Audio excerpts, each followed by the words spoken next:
இந்த விசார சர்மனுக்கு இளமையிலிருந்தே சிவபக்தி மீது மிகுந்த ஒரு ஈடுபாடு.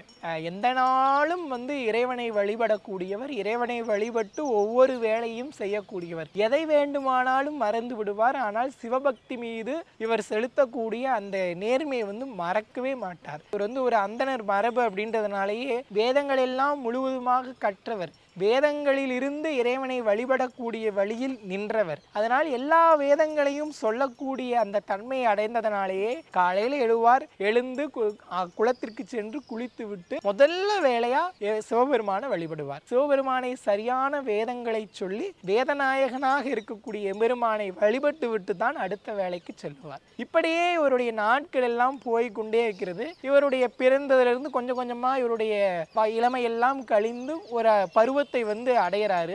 அந்த பருவத்தை அடைகிற போது இவர் சிவ வழிபாட்டை முடித்து விட்டு வந்துட்டு இருக்காரு. அப்ப வந்துகிட்டு இருக்கிற போது ஒரு மாடு மேய்க்கிற இடத்துல ஒரு காட்சியை பார்க்கிறார்.